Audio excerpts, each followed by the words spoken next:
नमस्कार, खबरां दे इस बुलेटिन च तुहाडा स्वागत है। मैं हाँ कुसुम सोनिया। पहला एक नज़र चुणवियां खबरां ते।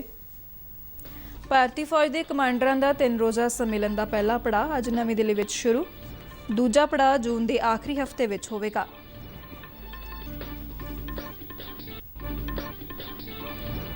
देश विच कोरोना वायरस की पुष्टि वाले मरीजों की गिणती 1.5 लाख तो पार।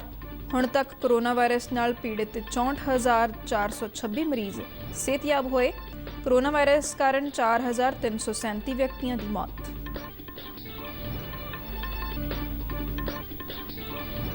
विदेशों में लॉकडाउन कारण फसे भारतीयों को देश लियाउण लई वंदे भारत मिशन के तीजे पड़ाव दीआं तैयारियां शुरू। तीजे गेड़ तहत 60 मुल्कों तो 1 लाख भारतीयों को वतन लियाउण का टीचा मिथ्या गया है।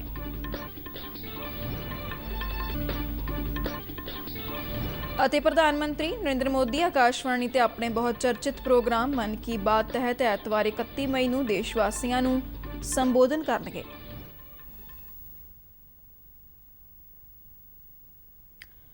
ते हुण खबरां विस्तार नाल।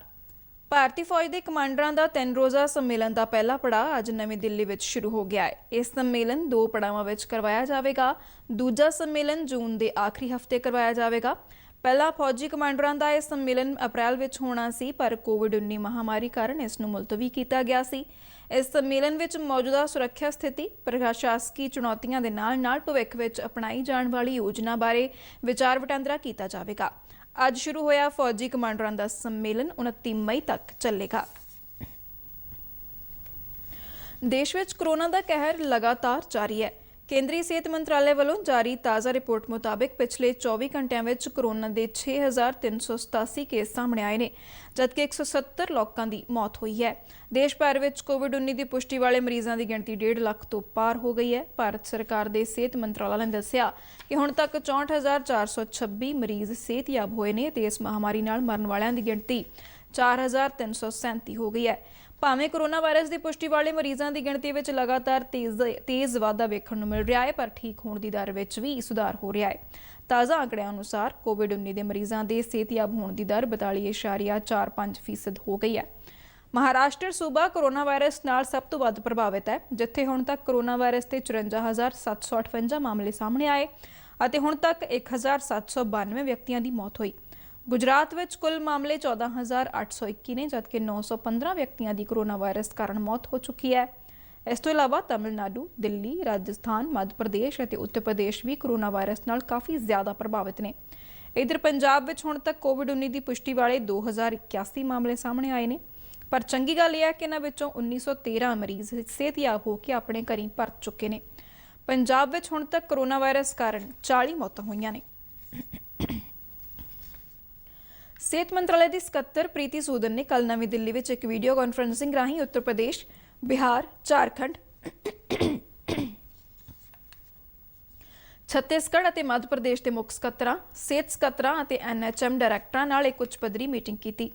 इस मीटिंग का मकसद इन्हां राज्यां विच कोविड-19 की मौजूदा स्थिति विच आए उभार की समीक्षा करना सी। इन्हां राज्यां विच पिछले 3 हफ्तियां दौरान लॉकडाउन दिशा निर्देशों में दित्ती ढिल और अंतरराजी प्रवासी मजदूरों के एक तो दूजे राज्यों में जाण कारण कोविड-19 के मामलों में काफ़ी वाधा देखा गया है। सेहत सकत्तर प्रीति सूदन ने इन्हां राज्यों के उच्च अधिकारियों को इस बारे सुचेत होने लई कहा और इन्हां राज्यों में मौत दर घट करन, कोविड-19 के मामलों के दुगना होने के समय को घट करन, टैसट करन और होर जरूरी मामलों बारे असरदार कदम चुकण लई कहा। इन्हां सारिਆਂ बारे इस मीटिंग में विचार वटांदरा भी किया गया। देश में कोविड-19 बारे विशेष जानकारी लिए तैयार की गई आरोग्य सेतु मोबाइल ऐप न केवल कोविड-19 के मरीजों से प्रभावित होने वाले व्यक्तियों का पता ही लगाती है, बल्कि यह स्वय निरीक्षण लिए हुण एक खुला स्रोत बन गई है। कल नवी दिल्ली में पत्रकारों नाल गलबात करदिआं नीति आयोग के CEO अमिताभ कांत ने कहा कि आरोग्य सेतु पारदर्शिता, निजता और सुरक्षा के सिद्धांतों को ध्यान में रख के बनाई गई है और यह सब कुछ केंद्र सरकार की इन्हां सिद्धांतों प्रति वचनबद्धता दर्शाती है। उन्होंने कहा कि विश्व के किसी भी देश में किसी भी सरकार वालों अजिहा खुला स्रोत तैयार नहीं किया गया। सेतु India's COVID-19 contact tracing, syndromic mapping and self-assessment mobile application is now open source.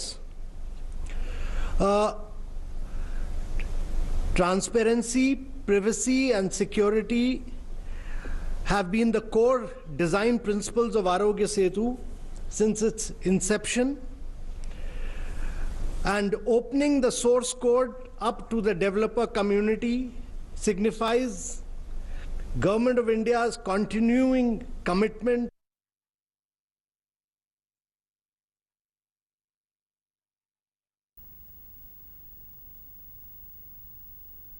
ਉਨ੍ਹਾਂ ਕਿਹਾ ਕਿ ਹੁਣ 115 ਮਿਲੀਅਨ ਨਾਗਰਿਕ ਆਰੋਗਿਆ ਸੇਤੂ ਦੀ ਵਰਤੋਂ ਕਰ ਰਹੇ ਨੇ ਅਤੇ ਕੇਵਲ 41 ਦਿਨਾਂ ਵਿੱਚ 100 ਮਿਲੀਅਨ ਲੋਕਾਂ ਨੇ ਇਸ ਮੋਬਾਈਲ ਐਪ ਨੂੰ ਡਾਊਨਲੋਡ ਕੀਤਾ ਹੈ। ਵਿਦੇਸ਼ ਮੰਤਰੀ ਡਾਕਟਰ ਐਸ ਜੈਸ਼ੰਕਰ ਨੇ ਕੱਲ੍ਹ ਨਵੀਂ ਦਿੱਲੀ ਵਿੱਚ ਵੰਦੇ ਭਾਰਤ ਮਿਸ਼ਨ ਦੀ ਕਾਰਗੁਜ਼ਾਰੀ ਤੇ ਇੱਕ ਮੀਟਿੰਗ ਵਿੱਚ ਸਮੀਖਿਆ ਕੀਤੀ। ਇਸ ਮੀਟਿੰਗ ਦਾ ਉਦੇਸ਼ ਵੰਦੇ ਭਾਰਤ ਮਿਸ਼ਨ ਤਹਿਤ ਚਲਾਈਆਂ ਜਾ ਰਹੀਆਂ ਹਵਾਈ ਉਡਾਣਾਂ ਨੂੰ ਹੋਰ ਵਧਾਉਣ ਅਤੇ ਇਹਨਾਂ ਦੀ ਕਾਰਜਕੁਸ਼ਲਤਾ ਨੂੰ ਵਧਾਉਣਾ ਸੀ। ਲੜੀਵਾਰ ਕੀਤੇ ਟਵੀਟਾਂ ਵਿੱਚ ਡਾਕਟਰ ਜੈਸ਼ੰਕਰ ਨੇ ਕਿਹਾ ਹੈ ਕਿ ਮੀਟਿੰਗ ਵਿੱਚ ਵੰਦੇ ਭਾਰਤ ਮਿਸ਼ਨ ਦੇ ਮੌਜੂਦਾ ਦੂਜੇ ਪੜਾਅ ਨੂੰ ਹੋਰ ਵਧਾਉਣ ਬਾਰੇ ਵਿਚਾਰ ਚਰਚਾ ਕੀਤੀ ਗਈ। ਉਨ੍ਹਾਂ ਕਿਹਾ ਕਿ ਕੇਂਦਰ ਸਰਕਾਰ ਵੱਲੋਂ ਮਹਾਮਾਰੀ ਦੇ ਸੰਕਟ ਭਰੇ ਸਮੇਂ ਵਿੱਚ ਵਿਦੇਸ਼ਾਂ ਵਿੱਚ ਫਸੇ ਭਾਰਤੀਆਂ ਨੂੰ ਵਾਪਸ ਲਿਆਉਣ ਲਈ ਸ਼ੁਰੂ ਕੀਤੇ ਗਏ ਵੰਦੇ ਭਾਰਤ ਮਿਸ਼ਨ ਦੇ ਦੂਜੇ ਪੜਾਅ ਤਹਿਤ 169 ਹੋਰ ਹਵਾਈ ਉਡਾਣਾਂ ਨੂੰ ਸ਼ਾਮਲ ਕੀਤਾ ਗਿਆ ਹੈ। ਵਿਦੇਸ਼ ਮੰਤਰਾਲਾ ਵੱਲੋਂ ਦਿੱਤੀ ਗਈ ਜਾਣਕਾਰੀ ਮੁਤਾਬਕ ਦੂਜੇ ਪੜਾਅ ਤਹਿਤ ਕੁੱਲ 429 ਹਵਾਈ ਉਡਾਣਾਂ ਰਾਹੀਂ ਭਾਰਤੀ ਨਾਗਰਿਕਾਂ ਨੂੰ ਵਾਪਸ ਲਿਆਂਦਾ ਜਾ ਰਿਹਾ ਹੈ। ਡਾਕਟਰ ਜੈਸ਼ੰਕਰ ਨੇ ਕਿਹਾ ਕਿ ਵੰਦੇ ਭਾਰਤ ਮਿਸ਼ਨ ਦੇ ਤੀਜੇ ਗੇੜ ਤਹਿਤ 60 ਮੁਲਕਾਂ ਤੋਂ 1 ਲੱਖ ਮੁਸਾਫਰਾਂ ਨੂੰ ਵਤਨ ਲਿਆਉਣ ਦਾ ਟੀਚਾ ਮਿੱਥਿਆ ਗਿਆ ਹੈ। ਉਨ੍ਹਾਂ ਕਿਹਾ ਕਿ ਇਸ ਤੀਜੇ ਗੇੜ ਦੀਆਂ ਤਿਆਰੀਆਂ ਅਤੇ ਇਸ ਨੂੰ ਹੋਰ ਵਧਾਏ ਜਾਣ ਬਾਰੇ ਯੋਜਨਾ ਤਿਆਰ ਕੀਤੀ ਜਾ ਰਹੀ ਹੈ। ਉਨ੍ਹਾਂ ਕਿਹਾ ਕਿ ਖਾੜੀ ਦੇਸ਼ਾਂ ਵਿੱਚ ਫਸੇ ਭਾਰਤੀਆਂ ਨੂੰ ਕੱਢਣ ਲਈ 140 ਤੋਂ ਵੱਧ ਉਡਾਣਾਂ ਦਾ ਪਹਿਲਾਂ ਹੀ ਪ੍ਰਬੰਧ ਕੀਤਾ ਜਾ ਚੁੱਕਾ ਹੈ, ਜਿਨ੍ਹਾਂ ਵਿੱਚੋਂ 81 ਸੰਯੁਕਤ ਅਰਬ ਅਮਰਾਤ, ਸਾਊਦੀ ਅਰਬ ਅਤੇ ਓਮਾਨ ਲਈ 15-15, ਕੁਵੈਤ ਲਈ 14, ਕਤਰ ਲਈ 11 ਅਤੇ ਬਹਿਰੀਨ ਲਈ 5 ਵਾਧੂ ਹਵਾਈ ਉਡਾਣਾਂ ਸ਼ੁਰੂ ਕੀਤੀਆਂ ਜਾ ਰਹੀਆਂ ਨੇ। ਉਨ੍ਹਾਂ ਦੱਸਿਆ ਕਿ 7 ਮਈ ਤੋਂ ਸ਼ੁਰੂ ਹੁੰਦੇ ਹੋਏ ਵੰਦੇ ਭਾਰਤ ਮਿਸ਼ਨ ਤਹਿਤ ਹੁਣ ਤੱਕ 30,000 ਤੋਂ ਵੱਧ ਭਾਰਤੀਆਂ ਨੂੰ ਵਤਨ ਲਿਆਂਦਾ ਜਾ ਚੁੱਕਾ ਹੈ। ਮੰਤਰਾਲਾ ਨੇ ਦੱਸਿਆ ਕਿ ਮਿਸ਼ਨ ਦੇ ਦੂਜੇ ਗੇੜ ਤਹਿਤ ਇਸਤਾਂਬੁਲ ਅਤੇ ਲਾਗੋਸ ਲਈ ਵੀ ਉਡਾਣਾਂ ਸ਼ੁਰੂ ਕੀਤੀਆਂ ਗਈਆਂ ਨੇ। ਇਸ ਤੋਂ ਇਲਾਵਾ ਅਮਰੀਕਾ ਅਤੇ ਯੂਰਪੀ ਮੁਲਕਾਂ ਲਈ ਵਿਸ਼ੇਸ਼ ਉਡਾਣਾਂ ਦੀ ਗਿਣਤੀ ਵਿੱਚ ਵੀ ਵਾਧਾ ਕੀਤਾ ਗਿਆ ਹੈ।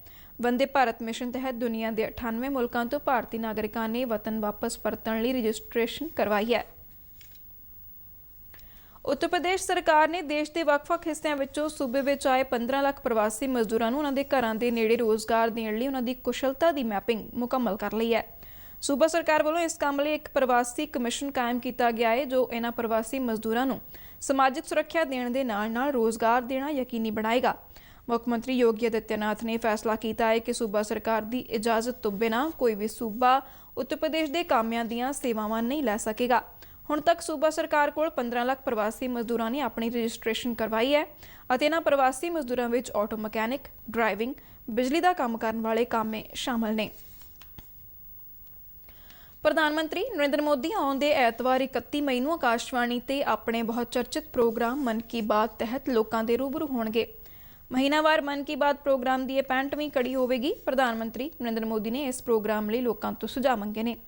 ਲੋਕ ਆਪਣੇ ਸੁਨੇਹੇ 1800117800 ਤੇ ਰਿਕਾਰਡ ਕਰਵਾ ਸਕਦੇ ਨੇ।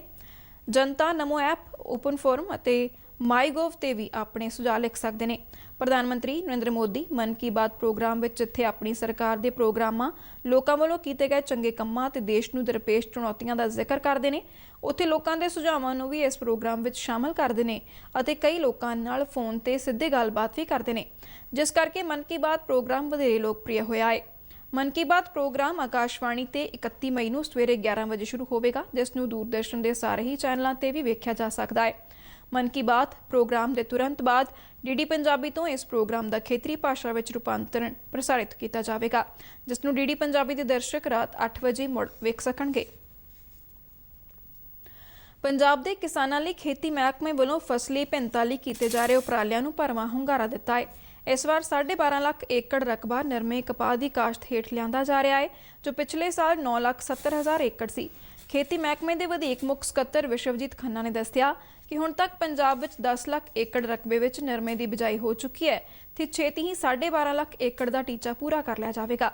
ਵਿਸ਼ਵਜੀਤ ਖੰਨਾ ਨੇ ਕਿਹਾ ਕਿ ਇਸ ਨਾਲ ਸੂਬੇ ਵਿੱਚ ਝੋਨੇ ਦੀ ਪਰਾਲੀ ਨੂੰ ਅੱਗ ਲਗਾਉਣ ਦੀ ਨੌਬਤ ਨਹੀਂ ਆਵੇਗੀ ਅਤੇ ਜ਼ਮੀਨ ਦੀ ਉਪਜਾਊ ਸ਼ਕਤੀ ਵਧੇਗੀ। ਉਨ੍ਹਾਂ ਕਿਹਾ ਕਿ ਇਸ ਵਾਰ BT ਕਾਟਨ ਦਾ ਹਾਈਬ੍ਰਿਡ ਬੀਜ ਅਤੇ ਰਸਾਇਣਿਕ ਖਾਦਾਂ ਸਮੇਂ ਸਿਰ ਸਪਲਾਈ ਹੋਣ ਨਾਲ ਨਰਮਾ ਪੱਟੀ ਵਿੱਚ ਇਸ ਦੀ ਬਿਜਾਈ ਸਮੇਂ ਸਿਰ ਹੋ ਗਈ ਹੈ।